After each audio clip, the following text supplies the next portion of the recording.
요한계시록 21장을 들어가기 위한 서문이 되었던 지난 시간 강의에서 우리는 창세기에 묘사된 원래의 창조에 대한 본질과 특성을 살펴보는데 많은 시간을 보냈습니다. 이 원래의 창조라는 것은 천년왕국이 지속되는 기간인 1000년 동안에도 여전히 존재하게 될 그 세상에도 해당하는 창조입니다.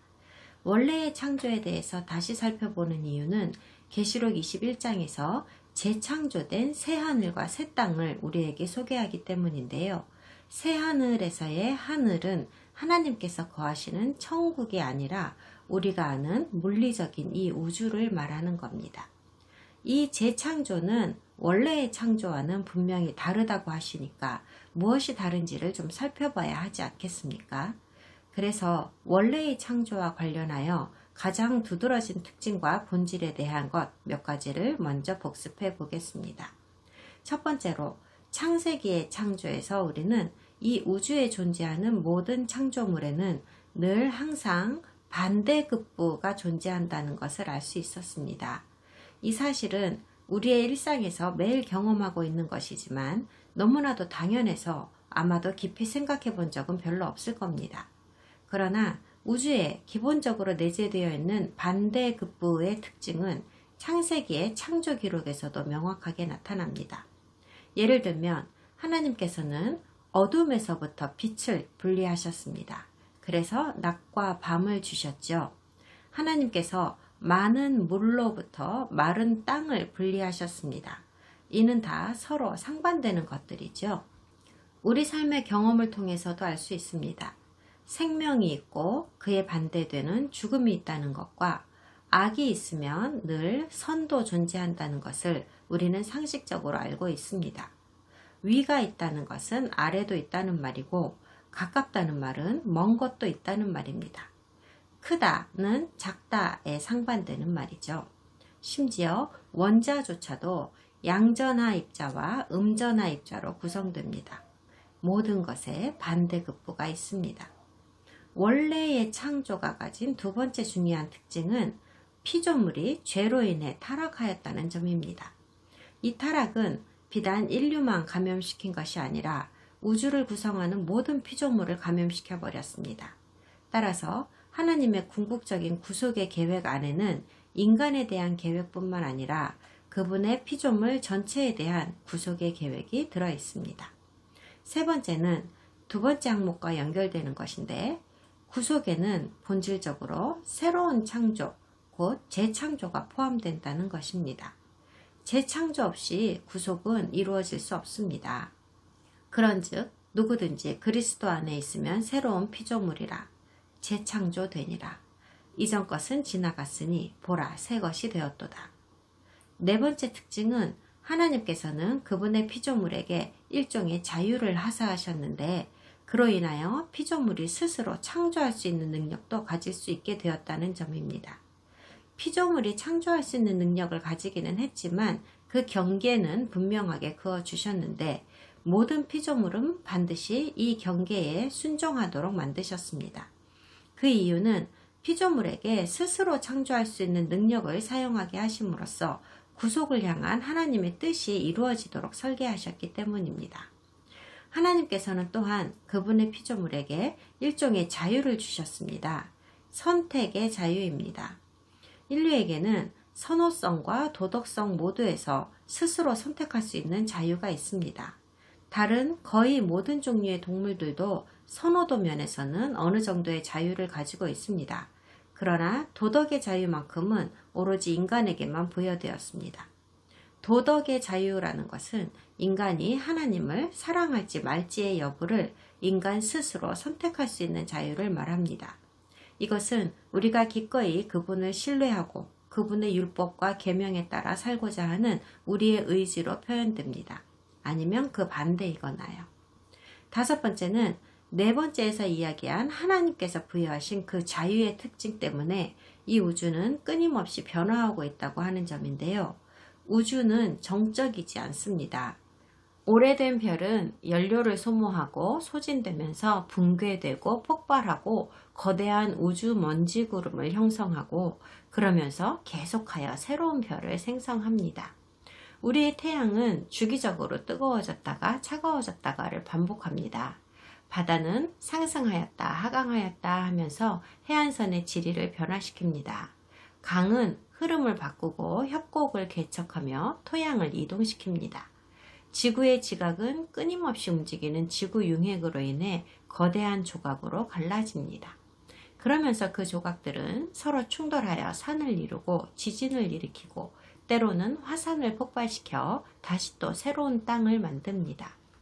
식물조차도 끊임없이 변화하는 환경에 적응하기 위해 자신을 변화시키는 것으로 알려져 있습니다. 다른 한 가지 요점만 더 보고 시작하겠습니다. 성경은 영원이라는 것에 대해서는 감질날 정도로 말씀을 아끼고 있습니다. 그리고 대부분의 성도들은 영원에 대해서 상당한 관심을 가지고 있습니다. 우리는 특별히 성전의 운영에 관하여 말씀하시는 에스겔서의 마지막 8장에서와 요한계시록의 2장, 그리고 그리스도의 설교가 담긴 신약성경의 일부에서 천년왕국 시대에 대한 상당한 정보를 얻을 수 있습니다. 인류 역사의 마지막 종말의 때에 일어나리라고 하신 모든 일들이 일어나고 그에 이어서 그리스도께서 통치하시는 천년왕국이 진행된 후에 우리 인류는 비로소 본격적으로 영원의 영역으로 들어가게 된다고 말씀하십니다. 충분하지는 않습니다만 요한계시록 21장, 22장을 통하여 우리는 영원에 관한 꽤 많은 정보를 얻을 수 있습니다. 그러므로 영원에 대하여 관심이 있으시다면 성경의 마지막에 위치한 이 2장의 강의를 주의해서 잘 들어주십시오. 자, 그럼 이러한 기본 지식을 가지고 계시록 21장 진도를 나가봅시다. 오늘은 성경을 많이 읽을 겁니다. 특별히 고대 선지자들이 기록한 예언서를 많이 찾아볼 거니까 성경은 옆에 펴두세요. 요한계시록 21장을 먼저 읽겠습니다. 또 내가 새 하늘과 새 땅을 보니 처음 하늘과 처음 땅이 없어졌고 바다도 다시 있지 않더라. 또 내가 보매 거룩한 성 새 예루살렘이 하나님께로부터 하늘에서 내려오니 그 준비한 것이 신부가 남편을 위하여 단장한 것 같더라. 내가 들으니 보좌에서 큰 음성이 나서 이르되 보라 하나님의 장막이 사람들과 함께 있음에 하나님이 그들과 함께 계시리니 그들은 하나님의 백성이 되고 하나님은 친히 그들과 함께 계셔서 모든 눈물을 그 눈에서 닦아주시니 다시는 사망이 없고 애통하는 것이나 곡하는 것이나 아픈 것이 다시 있지 아니하리니 처음 것들이 다 지나갔음이러라. 보좌에 앉으신 이가 이르시되 보라 내가 만물을 새롭게 하노라 하시고 또 이르시되 이 말은 신실하고 참되니 기록하라 하시고 또 내게 말씀하시되 이루었도다. 나는 알파와 오메가요 처음과 마지막이라. 내가 생명수 샘물을 목마른 자에게 값없이 주리니 이기는 자는 이것들을 상속으로 받으리라. 나는 그의 하나님이 되고 그는 내 아들이 되리라. 그러나 두려워하는 자들과 믿지 아니하는 자들과 흉악한 자들과 살인자들과 음행하는 자들과 점술가들과 우상숭배자들과 거짓말하는 모든 자들은 불과 유황으로 타는 못에 던져지리니 이것이 둘째 사망이라. 7 대접을 가지고 마지막 7 재앙을 담은 7 천사 중 하나가 나와서 내게 말하여 이르되 이리오라 내가 신부 곧 어린 양의 아내를 내게 보이리라 하고 성령으로 나를 데리고 크고 높은 산으로 올라가 하나님께로부터 하늘에서 내려오는 거룩한 성 예루살렘을 보이니 하나님의 영광이 있어 그 성의 빛이 지극히 귀한 보석 같고 벽옥과 수정같이 막더라. 크고 높은 성곽이 있고 12문이 있는데 문에 12 천사가 있고 그 문들 위에 이름을 썼으니 이스라엘 자손 12지파의 이름들이라. 동쪽에 세 문, 북쪽에 세 문, 남쪽에 세 문, 서쪽에 세 문이니 그 성의 성곽에는 12 기초석이 있고 그 위에는 어린 양의 12사도의 12 이름이 있더라. 내게 말하는 자가 그 성과 그 문들과 성곽을 측량하려고 금 갈대 자를 가졌더라. 그 성은 네모가 반듯하여 길이와 너비가 같은지라. 그 갈대 자로 그 성을 측량하니 12,000 스다디온이요 길이와 너비와 높이가 같더라. 그 성곽을 측량하매 144 규빗이니 사람의 측량 곧 천사의 측량이라. 그 성곽은 벽옥으로 쌓였고 그 성은 정금인데 맑은 유리 같더라. 그 성의 성곽의 기초석은 각색 보석으로 꾸몄는데 첫째 기초석은 벽옥이요, 둘째는 남보석이요, 셋째는 옥수요, 넷째는 녹보석이요, 다섯째는 홍만호요, 여섯째는 홍보석이요, 일곱째는 황옥이요, 여덟째는 녹옥이요, 아홉째는 담황옥이요, 열째는 비치옥이요, 열한째는 청옥이요, 열두째는 자수정이라. 그 12문은 12진주니 각 문마다 한 개의 진주로 되어 있고 성의 길은 맑은 유리 같은 정금이더라. 성 안에서 내가 성전을 보지 못하였으니 이는 주 하나님 곧 전능하신 이와 및 어린 양이 그 성전이심이라. 그 성은 해나 달의 비침이 쓸데없으니 이는 하나님의 영광이 비치고 어린 양이 그 등불이 되심이라. 만국이 그 빛 가운데로 다니고 땅의 왕들이 자기 영광을 가지고 그리로 들어가리라. 낮의 성문들을 도무지 닫지 아니하리니 거기에는 밤이 없음이라. 사람들이 만국의 영광과 존귀를 가지고 그리로 들어가겠고 무엇이든지 속된 것이나 가증한 일 또는 거짓말하는 자는 결코 그리로 들어가지 못하되 오직 어린 양의 생명책에 기록된 자들만 들어가리라. 21장에서 가장 우선시하는 주제가 있다면 그것은 새로움입니다. 그것이 처음 하늘과 처음 땅이 없어졌고 라는 말에서 강조되고 있습니다.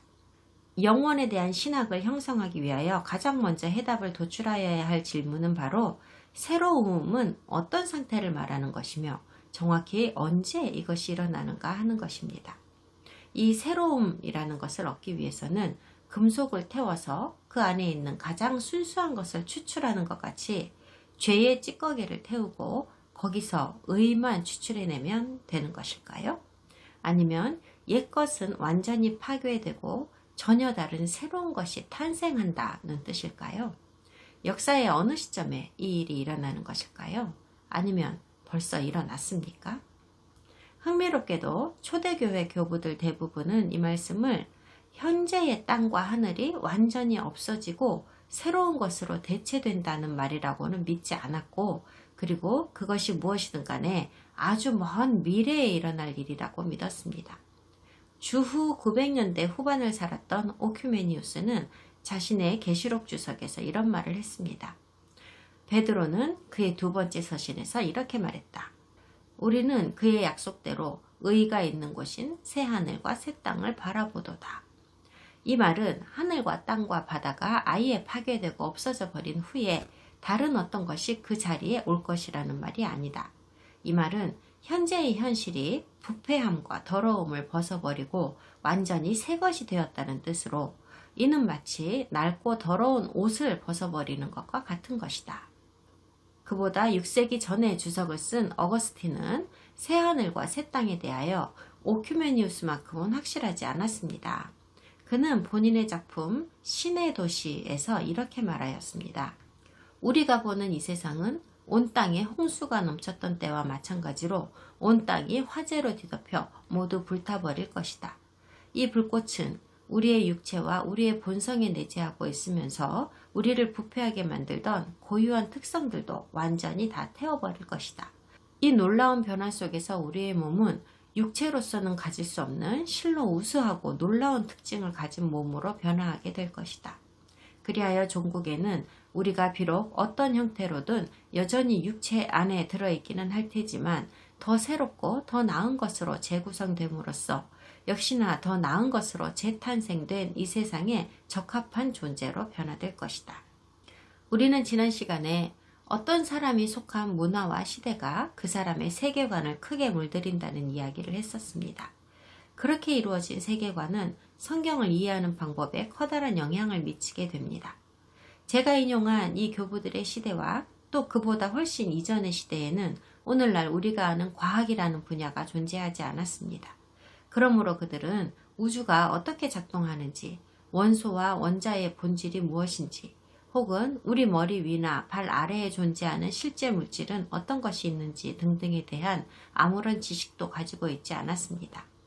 현미경도 망원경도 아직 발명되지 않았습니다. 따라서 지구와 우주가 가장 작은 입자로 분해되고 다른 것으로 재조립된다는 생각은 그들이 감히 상상할 수 있는 수준의 생각이 아니었습니다. 따라서 그들은 현재 지구가 녹고 있다는 베드로의 주장과 새로운 하늘과 땅이 그 자리에 형성될 것이라고 한 요한의 주장을 노아의 홍수로 물에 의해 땅의 악이 제거되었던 것과 비슷한 맥락의 수준으로 받아들였던 겁니다. 그러므로 초대교회 교부들로서는 베드로가 베드로후서 3장에서 말한 그러나 주의 날이 도둑같이 오리니 그날에는 하늘이 큰 소리로 떠나가고 물질이 뜨거운 불에 풀어지고 땅과 그 중에 있는 모든 일이 드러나리로다 라는 구절을 적힌 그대로 받아들일 수가 없었습니다. 그런 일은 물리적으로 절대 발생할 가능성이 없으니까요. 그런데 오늘날은 어떻습니까? 우리의 과학이 발전하고 지식이 증가함에 따라 베드로의 주장은 그것이 하나님의 말씀이라서일 뿐만 아니라 과학적 관점에서도 전적으로 실현 가능한 일이라는 것을 알게 되었기 때문에 지금은 문자 그대로 받아들이는데 아무런 문제가 없지 않습니까? 그러나 베드로조차도 본질적으로는 자기보다 7세기나 이전에 살았던 이사야가 말한 것을 토대로 하고 있었습니다. 그러므로 21세기를 사는 우리들에게는 한 가지 문제만 남습니다. 성경 말씀을 믿을 것이냐 말 것이냐 하는 문제죠. 고대나 현대나 할 것 없이 예언 선생들이나 학생들은 성경 예언의 말씀을 문자 그대로 충분히 받아들이지 않는 오류를 저질러 왔고 그것은 치명적인 실수였다는 사실이 실제 인류 역사 전체를 통해서 분명하게 증명되었습니다.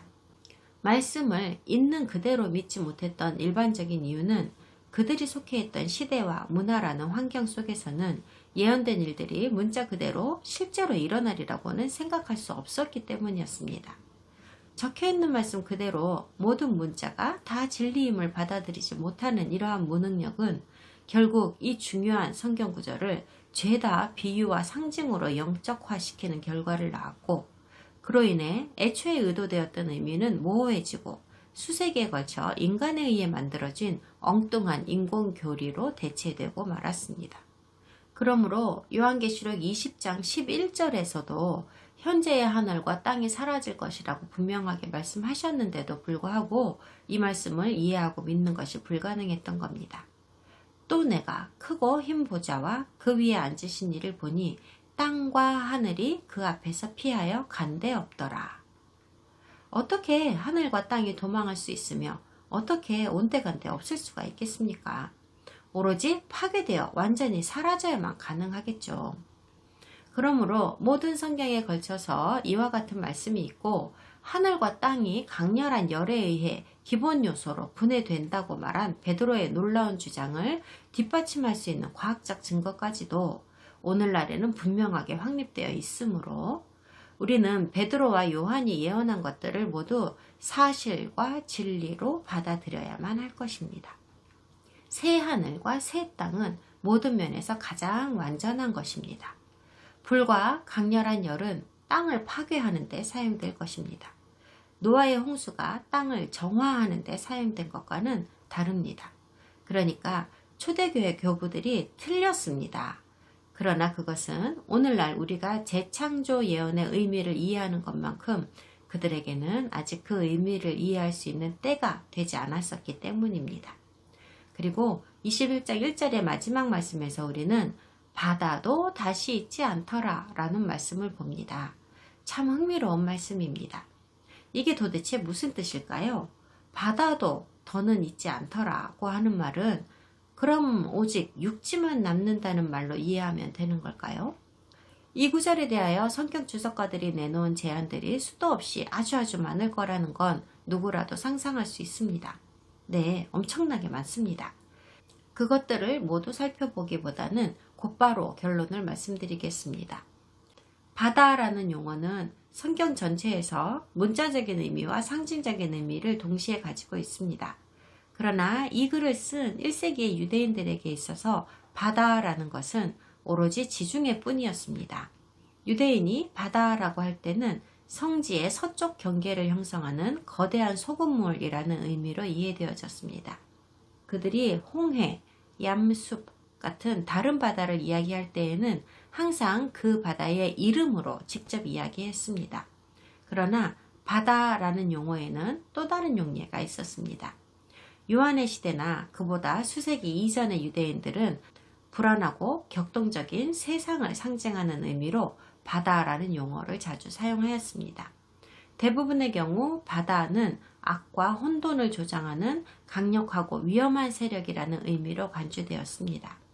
이러한 믿음은 토라의 창조 기록에서부터 온 것이었습니다. 창세기 1장에서 무엇라고 하셨는지 주의해서 잘 들어보시기 바랍니다. 태초에 하나님이 천지를 창조하시니라. 땅이 혼돈하고 공허하며 흑암이 깊음 위에 있고 하나님의 영은 수면 위에 운행하시니라. 영어로 번역된 성경은 유대인들이 이 구절을 어째서 불길한 방식으로 취하게 됐는가를 가리고 있습니다. 한국어로 흑암이라고 번역된 본래 히브리어 원어는 코색입니다. 코색은 영적인 의미에서의 어둠을 뜻합니다. 그러니까 무언가에 의해 흐릿하게 가려진 상태인데 일반적으로 속임수에 의해 판단이 흐려지는 것을 의미합니다. 그러므로 이 문장은 하나님께서 영적 어두움이 팽배한 그 위를 맴도셨다는 말입니다. 성경 외에 다른 유대 문학에서는 바다를 또한 하나님께서 택하신 백성을 지속적으로 억압하는 반역적인 이방 국가들을 상징하는 의미로 종종 사용하였습니다. 요한계시록에서 바다는 세상의 탐욕스러운 장사치들과 큰 성 바빌론 세계 체계를 즐겼던 우상 숭배자들을 위한 교통도로라고 하였으며 이 바다에서 사악한 바다 짐승이 올라온다고 하였습니다. 그러나 또 다른 환경에서는 성전으로 들어가는 문 바로 밖에 놓인 거대한 청동대야의 별명으로 바다가 사용되기도 하였습니다. 성전에 들어가기 전에 제사장들이 이 대야에 담긴 물로 자신을 정결하게 씻어야 했습니다. 그렇다면 바다도 다시 있지 않더라고 하신 이 구절에 쓰인 바다는 도대체 어떤 의미로 해석하여야 할까요?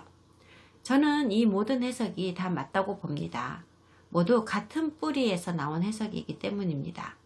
즉, 요한의 환상에서 이야기하는 새 땅에서는 소금물로 이루어진 지중해가 사라질 것이고 또 그 외 세상의 다른 바다들도 모두 사라질 것이며 또한 상징적으로 사용되었던 바다가 예표하는 사악하고 혼란스럽고 억압적인 측면들이 모두 사라질 것이라는 말입니다. 그뿐 아니라 22절에서 설명하듯이 새하늘에는 예루살렘 성전이 더는 존재하지 않을 것이라고 했으므로 바다라는 별칭으로 불리우던 거대한 황동 물대야도 사라지겠죠. 제사장 제도 자체가 없어질 테니까 제사장을 정결하게 할 필요가 없어지거든요. 따라서 바다가 의미하던 모든 측면의 것들이 다 없어질 거라는 의미입니다.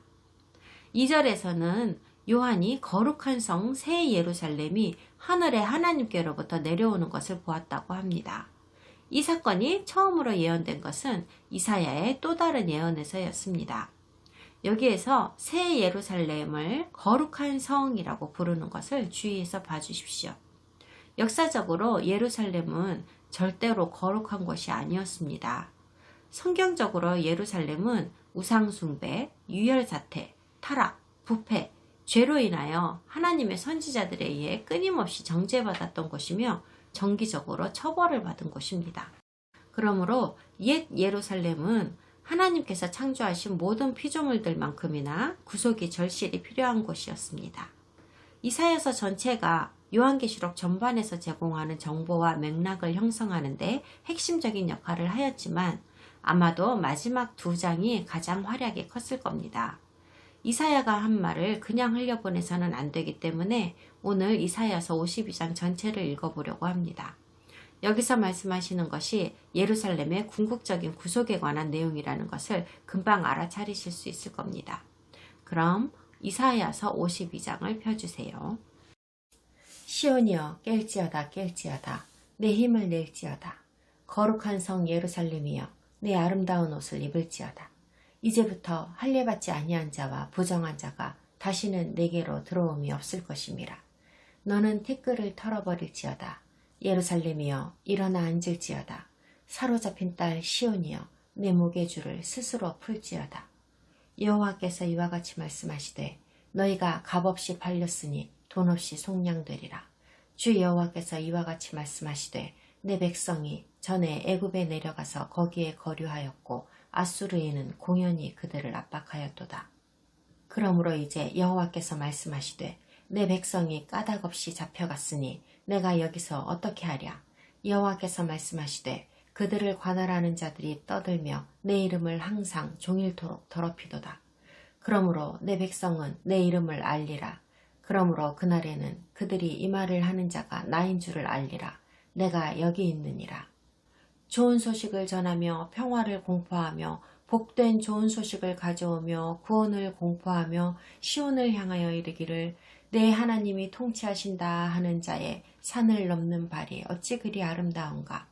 내 파수꾼들의 소리로다. 그들이 소리를 높여 일제히 노래하니 이는 여호와께서 시온으로 돌아오실 때에 그들의 눈이 마주 보리로다. 너 예루살렘의 황폐한 곳들아 기쁜 소리를 내어 함께 노래할지어다. 이는 여호와께서 그의 백성을 위로하셨고 예루살렘을 구속하셨음이라. 여호와께서 열방의 목전에서 그의 거룩한 팔을 나타내셨으므로 땅 끝까지도 모두 우리 하나님의 구원을 보았도다. 너희는 떠날지어다 떠날지어다. 거기서 나오고 부정한 것을 만지지 말지어다. 그 가운데에서 나올지어다. 여호와의 기구를 메는 자들이여 스스로 정결하게 할지어다.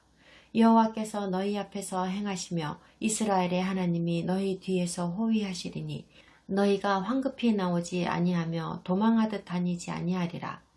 보라, 내 종이 형통하리니 받들어 높이 들려서 지극히 존귀하게 되리라. 전에는 그의 모양이 타인보다 상하였고 그의 모습이 사람들보다 상하였으므로 많은 사람이 그에 대하여 놀랐거니와 그가 나라들을 놀라게 할 것이며 왕들은 그로 말미암아 그들의 입을 봉하리니 이는 그들이 아직 그들에게 전파되지 아니한 것을 볼 것이요 아직 듣지 못한 것을 깨달을 것임이라. 1절에서 하나님께서는 예루살렘을 거룩한 성이라고 부르십니다. 왜냐하면 할례받지 않은 자와 부정한 자가 더는 들어가지 않을 것이기 때문이랍니다. 그러고 나서 9절에서 계속하여 이렇게 말씀하십니다. 너 예루살렘의 황폐한 곳들아 기쁜 소리를 내어 함께 노래할지어다. 이는 여호와께서 그의 백성을 위로하셨고 예루살렘을 구속하셨습니다. 그러고 나서 누가 이 구속을 가져온다고 하는지 보십시오. 보라, 내 종이 형통하리니 받들어 높이 들려서 지극히 존귀하게 되리라.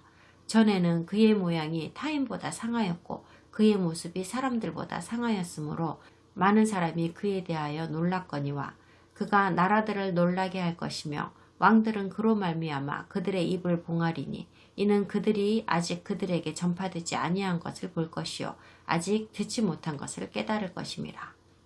알고 보니 여기서 말하는 하나님의 종은 예슈아이셨습니다. 하나님의 모든 창조물을 위한 구속의 대리인은 바로 그분이셨습니다. 지금까지 요한계시록에서 하나님께서는 예슈아와 손을 맞잡으시고 하늘과 땅을 구속하셨습니다. 천지의 재창조입니다.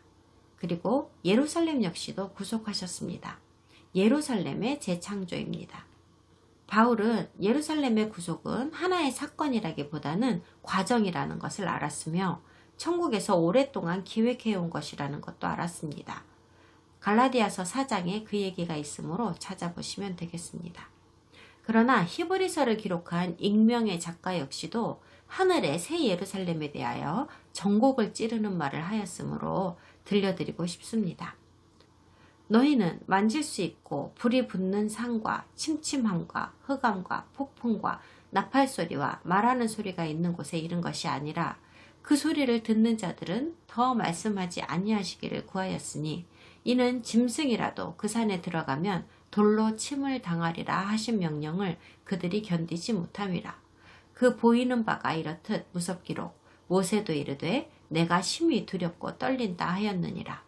그러나 너희가 이른 곳은 시온산과 살아계신 하나님의 도성인 하늘의 예루살렘과 천만 천사와 하늘에 기록된 장자들의 모임과 교회와 만민의 심판자이신 하나님과 및 온전하게 된 의인의 영들과 새 언약의 중보자이신 예수와 및 아벨의 피보다 더 나은 것을 말하는 뿌린 피니라. 우리가 계시록 마지막 2장을 통해 배우는 것은 새 땅과 새 예루살렘에서 하나님은 그분의 지대한 거룩함으로부터 백성들을 멀리 두시기 위하여 그분과 그분의 백성 사이에 물리적 장벽을 두지도 않으실 것이고 그분께서 성전 뒤에 가려지지도 않으실 것이라는 사실입니다. 예전에는 물리적 장벽을 넘는 위반자는 죽임을 당하였습니다. 예루살렘 성전이나 시내산에서는 그랬습니다. 히브리서 12장에서도 시내산에서는 사람이나 동물이 하나님께 가까이 가면 다 죽는다고 말씀하셨습니다. 한 사람만 빼고요. 모세입니다. 예루살렘 성전에서도 사람이나 동물이 하나님께 가까이 가기 위하여 지성소에 들어가면 다 죽었습니다. 한 사람만 빼고요. 대제사장입니다. 하지만 그도 1년에 단 한 번만 들어갈 수 있었습니다. 그러나 메시아 예수와 그분께서 가능하게 하신 구속 덕분에 하나님과 인류 사이의 물리적, 영적 모든 장벽이 새 땅의 도래와 함께 사라질 것입니다. 우리는 우주의 하나님께 접근하는 것을 두려워할 필요가 없게 됩니다. 예수아의 피는 아벨의 희생보다 구원과 구속의 힘이 훨씬 크기 때문입니다. 하나님은 언제나 항상 그분께서 목표하셨던 우리와 함께하는 하나님이 되실 것입니다. 명확하게 해드립니다. 예루살렘이나 새 예루살렘이라는 말은 기반시설을 갖춘 건물이나 도시를 예표하는 말이 아닙니다. 그곳에 사는 사람들을 뜻하는 말입니다. 따라서 죄와 우상숭배로 계속하여 정죄받았던 옛 예루살렘이 도시가 아니라 그곳에 사는 사람들을 가리켰던 것과 마찬가지로 새 예루살렘이라는 말의 의미 역시도 그곳에 거주하는 거룩하고 순결하며 구원받은 사람들을 가리키는 말입니다. 3절은 천국에 있는 하나님의 보좌로부터 하나님께서 그분의 백성과 함께 살고 계심을 알리는 큰 소리가 들린다고 말합니다. 누가 목소리를 내고 있는 겁니까? 하나님은 아니시죠. 1인칭으로 묘사되지 않았으니까요. 늘 하나님 보좌를 둘러싸고 지키는 내 생명체일 수 있습니다만 명확하게 기록되지는 않았습니다. 우리 교재인 CJB 성경은 하나님의 장막이 사람들과 함께 있음에 라는 부분을 하나님의 셰키나, 영광이 사람들과 함께 있음에 라는 말로 번역하는 오류를 저질렀습니다. 여기에 쓰인 그리스어는 스키니인데 이는 성막이라는 뜻입니다. 그러므로 이 구절은 단지 하나님께서 우리 인류와 함께 지상에서 살게 되시리라는 뜻을 전달합니다. 그분께서 새 땅에서 어떤 형태로 존재하시게 될 것인가는 말씀하시지 않았습니다. 여기에서 매우 흥미로운 단어를 발견합니다. 그들은 하나님의 백성들이 되고입니다. 대부분의 성경 버전에서 이것을 하나님의 백성이 되고 라고 단수형으로 번역하였습니다. 그러나 여기 쓰인 그리스어는 라오이이고 복수형 단어입니다. 여러 민족들을 뜻합니다. 신구약 성경의 다른 부분들에서는 하나님의 백성을 묘사할 때는 그리스어 라오이가 아닌 라오스를 쓰고 있으며 단수형이 맞습니다. 그럼 계시록 21장에 와서 복수형으로 바뀐 이유는 무엇일까요? 제 생각에는 성경의 다른 부분에서는 하나님의 백성이라는 용어는 특별히 역사적 의미에서 단 하나의 특별한 민족인 이스라엘 사람들을 지칭하기 위하여 사용된 반면 여기서 복수형 단어가 사용된 것은 새 땅에서는 모든 사람들이 다 하나님의 백성으로 간주된다는 의미를 전달하기 위해서라고 생각합니다. 이전에도 이 같은 말씀을 본 적이 있어서 들려드리겠습니다. 그들이 새 노래를 불러 이르되 두루마리를 가지시고 그 인봉을 떼기에 합당하시도다. 일찍이 죽임을 당하사 각 족속과 방언과 백성과 나라 가운데에서 사람들을 피로 사서 하나님께 드리시고 인종, 문화, 민족적 경계가 싹 없어지는 겁니다. 그리스도에 대한 믿음으로 세상 모든 사람들이 구원에 접근할 수 있게 되었기 때문입니다. 더 이상 이스라엘 민족에게 한정되지 않습니다. 이것은 요한이 태어나기 약 2000년이나 전에 벌써 창세기에서 하나님께서 아브라함에게 주신 그 유명한 약속의 내용입니다. 여호와께서 아브라함에게 이르시되 너는 너의 고향과 친척과 아버지의 집을 떠나 내가 내게 보여줄 땅으로 가라. 내가 너로 큰 민족을 이루고 내게 복을 주어 내 이름을 창대하게 하리니 너는 복이 될지라. 너를 축복하는 자에게는 내가 복을 내리고 너를 저주하는 자에게는 내가 저주하리니 땅의 모든 족속이 너로 말미암아 복을 얻을 것이라 하신지라. 따라서 새 땅이 도래하면 하나님께서 아브라함에게 약속하신 다양한 모든 종류의 사람들이 축복받으리라고 하신 약속이 마침내 실현되는 것입니다. 그 다음 4절은 제가 참석해본 거의 모든 장례식장에서 들어본 소리인데요. 다시는 사망 때문에 눈물과 고통과 애곡함이 생기는 일은 없을 것이라고 합니다. 처음 것들이 다 지나갔기 때문이라고 설명하죠. 새 땅에는 죽음이 없습니다. 어떤 생물도 어떤 사람도 죽지 않습니다.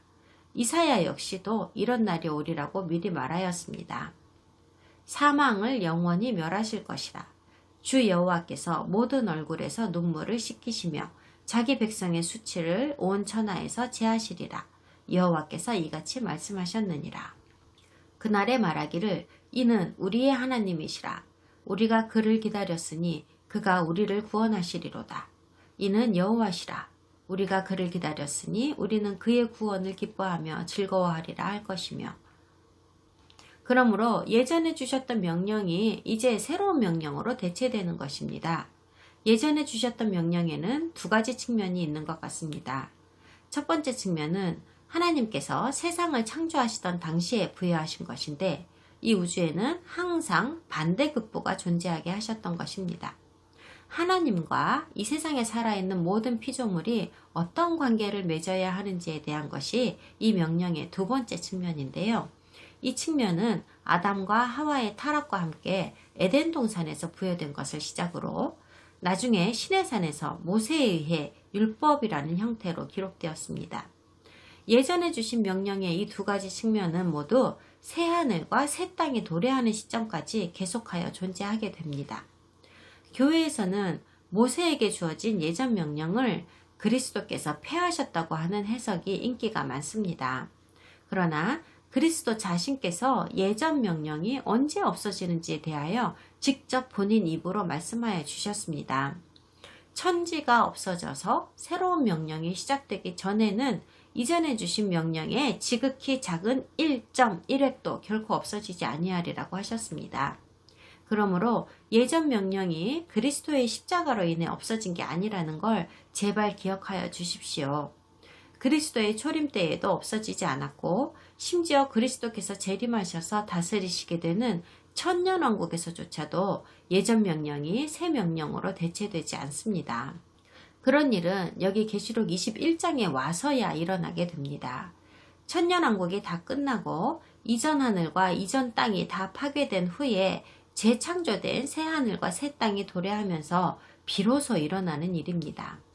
특별히 의미심장한 것은 그리스도께서 왕국을 아버지 하나님께 넘겨주신 후에 이 일이 일어난다는 것입니다.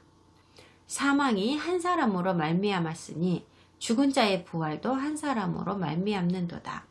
아담 안에서 모든 사람이 죽은 것 같이 그리스도 안에서 모든 사람이 삶을 얻으리라. 그러나 각각 자기 차례대로 드리니 먼저는 첫 열매인 그리스도요. 다음에는 그가 강림하실 때에 그리스도에게 속한 자요. 그 후에는 마지막이니 그가 모든 통치와 모든 권세와 능력을 멸하시고 나라를 아버지 하나님께 바칠 때라. 그가 모든 원수를 그 발 아래에 둘 때까지 반드시 왕노릇 하시리니. 예전 명령이 교체되어 버렸다고 하는 이 발상은 교회 내에서 매우 커다란 교리로 굳건히 자리 잡아 버렸습니다. 그 비중이 너무나도 큰 나머지 상당수의 훌륭한 성경 주석가들로 하여금 계시록의 마지막 장은 그 배치 순서가 잘못된 것이 틀림없다는 결론을 내리게 하였습니다. 그래서 그들은 계시록 21장에 기록된 새로운 명령에 관한 말씀을 그것이 있을 만한 위치를 찾아서 재정렬하기에 이르렀습니다. 물론 이런 시도는 그들의 개인적인 믿음과 그리고 의심할 여지 없이 자기들 교단이 지지하는 교리적 신념을 뒷받침하기 위해 행해진 것입니다. 저는 우리에게 주신 하나님의 영감을 적힌 그대로 받아들이고 성경 원본에 있는 말씀을 다른 어떤 식으로도 수정하려고 시도해서는 안 된다고 제안드리는 바입니다. 다음 시간에 요한계시록 21장을 계속하겠습니다.